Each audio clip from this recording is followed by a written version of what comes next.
नमस्कार दोस्तों, आज की इस रोमांचक कहानी में आप सभी का स्वागत है। एक बार मेरी माँ बाहर गांव में एक शादी में गई हुई थी। उस दिन हमारे घर में पापड़ और मसाले बनाने के लिए आने वाली एक युवती काम पर आई थी।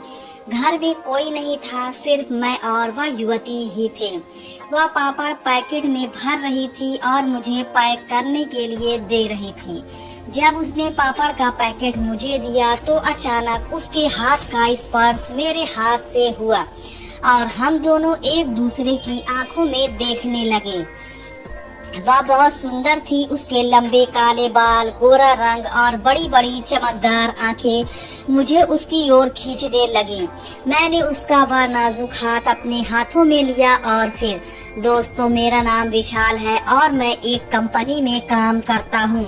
मेरी उम्र 29 साल है। मेरी माँ घर पर ही मिठाई, मसाले, पापड़ जैसी कई चीजें बनाती थी और लोगों को उनका स्वाद इतना पसंद आता कि दूर दूर से लोग ऑर्डर देने आते थे।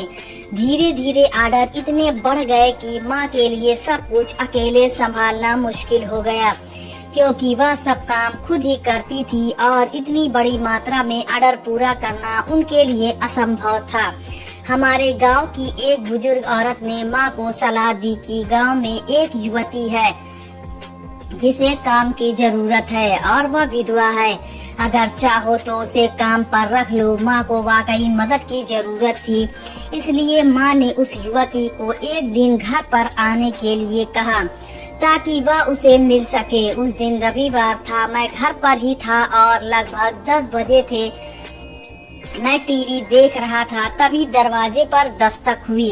दरवाजा खोला तो सामने एक खूबसूरत सी युवती खड़ी थी। वह बहुत ही आकर्षक थी। खुले काले बाल, सिर पर हल्का पल्लू, गोरा रंग, बड़ी बड़ी चमकदार आंखें और नीली साड़ी में वह और भी ज्यादा सुंदर लग रही थी। उसका बदन पतला और सुडौल था और मैं कुछ पल के लिए उसे देखकर ठिठक गया। मैंने पूछा, कौन चाहिए आपको? वह बोली, मुझे गांव की एक दादी ने यहाँ भेजा है। उन्होंने कहा कि आपको काम के लिए एक लड़की चाहिए। मैं उसे अंदर आने के लिए कहने ही वाला था कि माँ रसोई से बाहर आई। माँ ने उसे अंदर बुलाया, सोफे पर बैठने को कहा और पानी का गिलास दिया। फिर हम सब बैठे और माँ ने उसे पूछा, तुम्हारा नाम क्या है? उसने कहा, मेरा नाम रेवती है। माँ ने पूछा, कहाँ रहती हो और पहले कहाँ काम किया है? रेवती ने धीरे से जवाब दिया, मैं पास के गांव में रहती हूँ। मैं विधवा हूँ। 2 साल पहले मेरे पति का देहांत हो गया था। हमारा घर बहुत छोटा है और उनके जाने के बाद आर्थिक स्थिति बहुत खराब हो गई है। मेरा कोई बच्चा नहीं है। यह सुनकर माँ को दुख हुआ और उन्हें कहा, तुम यहीं बैठो। माँ अंदर गई, चाय रखी और थोड़ी देर बाद सबके लिए चाय लेकर आई। चाय पीते पीते माँ ने कहा, कल से तुम काम पर आ जाना। तुम्हें 12,000 वेतन मिलेगा। सुबह 10 बजे से शाम 5 बजे तक काम करना होगा। हमें यहाँ अलग अलग मसाले, मीठ मसाले और पापड़ बनाने होते हैं। रेवती ने मुस्कुराते हुए सर हिला दिया। माँ ने कहा, तो फिर कल से पक्के तौर पर आ जाना। मैं उस समय चुपचाप उसकी ओर देख रहा था। उसकी सौंदर्य ने मुझे मंत्रमुग्ध कर दिया था। ऐसी सुंदर और मधुर स्वभाव वाली लड़की मेरे पहले कभी नहीं देखी थी। रात को जब मैं खाना खाकर बैठा तो भी आंखों के सामने वही दृश्य घूम रहा था। वह दरवाजे पर खड़ी हुई हल्की सी मुस्कान के साथ ऐसा लग रहा था जैसे वह मुझे पुकार रही हो। रात के नींद आने से पहले तक मैं उसी के ख्यालों में खोया हुआ था। अगले दिन सोमवार था। मुझे ऑफिस जाना था। मैं तैयार होकर लंच बॉक्स लिया और बाइक पर बैठा। तभी मैंने देखा कि घर के गेट से रेवती अंदर जा रही थी। उसने लाल साड़ी पहनी हुई थी। सर पर अब पल्लू नहीं था। बाल हवा में लहरा रहे थे और वह पहले से भी ज्यादा आकर्षक लग रही थी। हमारी नजरें मिली। वह हल्का सा मुस्कुराई। मैंने कहा, गुड मॉर्निंग, तो उसने भी मुस्कुराते हुए जवाब दिया और अंदर चली गई और मैं काम पर निकल गया। पूरे दिन ऑफिस में मेरा मन कहीं और था, बार बार उसी का चेहरा सामने आ जाता था। पर काम करना तो जरूरी था, इसलिए खुद को संभाल कर काम करता रहा। शाम को जब घर लौटा तो आंगन में बहुत सारे पापड़ धूप में सूखते देखे। मुझे बहुत संतोष हुआ कि काम कितनी तेजी से हुआ। मैं अंदर गया, फ्रेश हुआ और टीवी देखने बैठा। तभी माँ बोली, रेवती बहुत मेहनती है, वह बहुत अच्छे से काम करती है और पापड़ बहुत ही सुंदर तरीके से बेलती है। यह सुनकर मेरे मन में एक अजीब सी खुशी हुई। मैं सोचने लगा कि इतनी मेहनती, सुंदर और सर्वगुण स्वभाव की लड़की हमारे घर का काम करने आई है। यह सचमुच मेरे लिए एक सौभाग्य की बात है। उसने मसालों को बहुत ही अच्छे से साफ करके तैयार किया और बाकी का सारा काम भी बड़ी मेहनत और लगन से कर रही थी। उसका काम देखकर मुझे बहुत अच्छा लगा। माँ भी कह रही थी कि रेवती बहुत ही मेहनती और सुशील लड़की है, उसका स्वभाव भी बहुत अच्छा है। मैं मन ही मन सोचने लगा, अरे माँ को क्या पता, जब मैंने उसे पहली बार देखा था तभी से मुझे वह बहुत पसंद आ गई थी। हर दिन वह काम पर आती थी, लेकिन हम दोनों की मुलाकातें बहुत कम होती थी, क्योंकि वह तब आती थी जब मैं ऑफिस जा चुका था और जब मैं लौटता था तब वह जा चुकी होती। एक दिन शनिवार को मैंने खुद की छुट्टी ले ली, सिर्फ इसलिए कि मैं उसे देख सकूं, उससे बात कर सकूं। मैंने से कहा, माँ मेरी तबीयत ठीक नहीं लग रही है, आज मैं ऑफिस नहीं जाऊंगा। माँ ने भी सर हिलाकर हामी भर दी। सुबह ठीक 10 बजे वह आई। माँ ने दरवाजा खोला और फिर माँ और रेवती दोनों पापड़ बनाने लगे। मैं हाल में बैठा था और दोनों को काम करते हुए देख रहा था। रेवती जब काम कर रही थी तो उसकी नजरें कई बार मेरी तरफ उठ रही थी और मैं भी चोरी छुपे उसे देख रहा था। मेरा पूरा ध्यान इस पर था। जब हमारी नजरें मिली तो उसने मुस्कुरा कर देखा और मैंने भी मुस्कान के साथ जवाब दिया। उस क्षण मेरे मन में एक अजीब सी सुंदर मीठी भावना जागी। माँ काम करते करते बोली, रेवती तुम्हारी पहचान में कई लड़की हैं, क्या मेरे विशाल के लिए हम रिश्ता ढूंढ रहे हैं, कोई लड़की हो तो बता देना। यह सुनकर रेवती ने मेरी तरफ मुस्कुराते हुए देखा और मैंने भी हल्की मुस्कान दी। उसने माँ से पूछा, कैसी लड़की चाहिए, कितनी पढ़ी लिखी होनी चाहिए। इस पर माँ हंसते हुए बोली, तुम जैसी हो, सुंदर हो, सीधी सादी हो, चाहे थोड़ी कम पढ़ी लिखी हो, लेकिन दिल से अच्छी हो। दोपहर के वक्त हम सब खाना खाने बैठे। रेवती अपना डब्बा लाई थी जिसमें चटनी और रोटी थी, लेकिन कोई सब्जी नहीं थी। यह देखकर मुझे और माँ को बहुत बुरा लगा। माँ ने पूछा, अरे रेवती, डब्बे में सिर्फ चटनी ही क्यों, घर में सब्जी नहीं थी क्या? रेवती ने मुस्कुराते हुए जवाब दिया, यहाँ काम पर आने के बाद बाजार जाने का वक्त ही नहीं मिलता।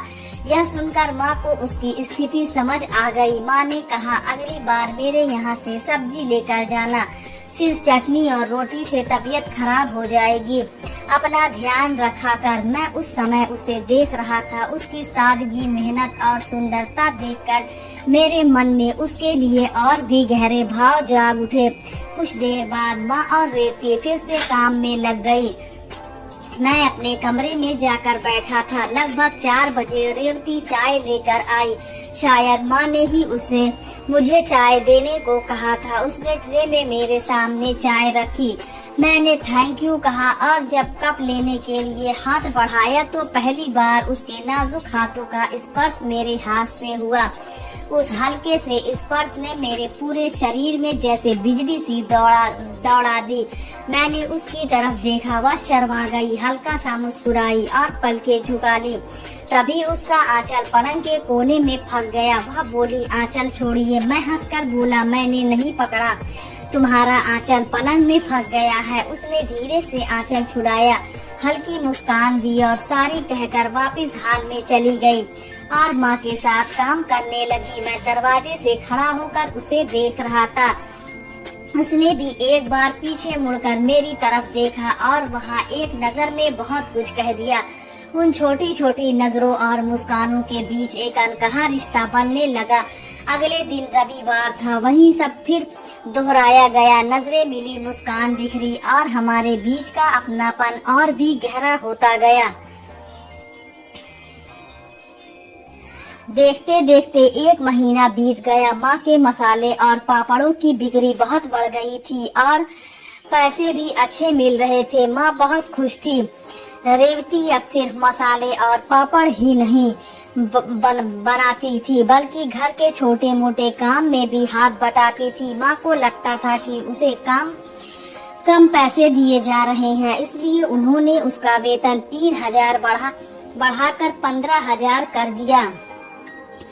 यह सुनकर रेवती की आंखों में खुशी के आंसू आ गए। माँ ने उसके सर पर हाथ रखकर कहा, तू बहुत अच्छा काम कर रही है बेटी। उस पल घर में जैसे खुशियों की एक गर्म लहर दौड़ गई। रेवती के आने से हमारे घर में जो उजाला आया था, उसने हमारे जीवन को एक नई मिठास और अपनापन दे दिया। माँ हमेशा कह रही थी, रेवती बहुत अच्छी है, लेकिन भगवान ने उसे जीवन में इतना दुख क्यों दिया होगा। और मेरे दिल में भी उसके लिए एक अलग सा स्थान बनने लगा। एक रविवार मेरी छुट्टी थी और माँ को एक शादी में जाना था। माँ ने कहा, आज रेवती काम पर आएगी, बहुत ऑर्डर है, तू भी उसकी मदद कर देना। मैंने हामी भर दी। सुबह मैंने माँ को बस स्टैंड पर छोड़ा। वह 2 दिन के लिए गांव जा रही थी। ठीक 10 बजे रेवती आई और जैसे ही मैंने उसे दरवाजे पर देखा तो उसका चेहरा देखकर मन खिल उठा। मैंने उसे अंदर बुलाया। उसने पूछा, माँ कहाँ है? मैंने कहा, माँ 2 दिन के लिए गांव गई है, आज हम दोनों को मिलकर काम करना है। रेवती ने बिना कुछ बोले काम शुरू कर दिया। वह पापड़ एक एक करके पैक कर रही थी और मुझे पैकेट देने के लिए हाथ बढ़ा रही थी। और हर बार जब हमारा हाथ एक दूसरे को छूता तो मेरे शरीर में एक अजीब सी सनसनी दौड़ जाती। एक बार जब वह पापड़ का पैकेट देने लगी तो मैंने जानबूझकर पैकेट नहीं पकड़ा और उसके हाथ को हल्के से थाम लिया। उसने मेरी तरफ आंखें झुका ली। उसका चेहरा लाल पड़ गया। मैं मुस्कुराया और धीरे से उसे अपनी ओर खींच लिया। मेरे हाथ उसके गुलाबी होठ के करीब आए और हमने पहली बार एक दूसरे को चुम्बन लिया।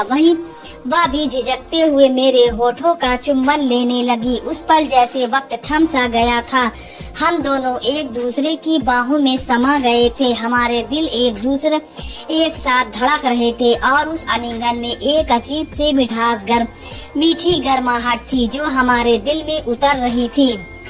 कुछ देर बाद रेवती ने खुद को थोड़ा अलग किया। मैंने उसका हाथ पकड़ लिया और कहा, रेवती, मुझे तुम सच में बहुत पसंद हो। बुरा मत मानना, मुझे तुमसे प्यार हो गया है। मैं तुमसे शादी करना चाहता हूँ। वह कुछ पल चुप रही, फिर धीरे से बोली, मैं विधवा हूँ। माँ मुझे स्वीकार करेंगी क्या? मेरा पहले एक विवाह हो चुका है। मैंने उसकी आंखों में देखते हुए कहा, मुझे तुम्हारे अतीत से कोई लेना देना नहीं है। मुझे सिर्फ इतना जानना है कि क्या तुम्हें मैं पसंद हूँ। उसने हल्के से सर हिलाया, होठों पर मुस्कान आई और वह फिर से मेरी बाहों में सिमट गई। माँ तक हम दोनों एक दूसरे के साथ रहे। शाम तक हम दोनों एक दूसरे के साथ रहे। उसने मेरे लिए खाना बनाया और जब जाने का वक्त हुआ मैंने कहा, थोड़ा वक्त और रुक जाओ। उसने सर झुकाकर कहा, हाँ। हमने साथ बैठकर खाना खाया, बातें की और वह रात हमारी जिंदगी की सबसे यादगार रात बन गई।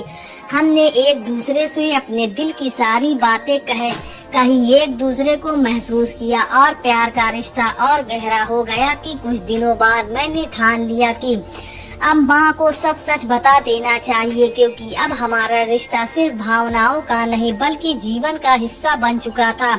एक रविवार की दोपहर रेवती काम पर आई हुई थी। मैंने मन से कहा, माँ मुझे रेवती से शादी करनी है। मैं उससे बहुत प्यार करता हूँ। वह न सिर्फ हमारे घर के काम में मदद करती है बल्कि हमारी जिंदगी का हिस्सा बन गई है। उसकी वजह से हमारा घर जैसे फिर से जिंदा हो गया। माँ कुछ देर चुप रही। रेवती पास ही बैठी थी, उसकी आंखों से आंसू बह रहे थे। माँ ने धीरे से उसके सर पर हाथ रखा, उसके आंसू पोंछे और हमें गले लगा लिया। वह पल मेरे लिए दुनिया का सबसे बड़ा आशीर्वाद था। कुछ ही दिनों में हमारी शादी तय हो गई। मैं और रेवती अब माँ के साथ मिलकर एक खुशहाल जीवन बिता रहे हैं। रेवती अब गर्भवती है, उसके गर्भ में हमारा प्यार पल रहा है और हमारा संसार खुशियों से भरा हुआ है। तो दोस्तों, यह थी हमारी आज की कहानी। अगर आपको पसंद आए तो लाइक कर दें और हमारे चैनल को भी सब्सक्राइब कर लें। मिलते हैं अगली वीडियो में, तब तक के लिए धन्यवाद।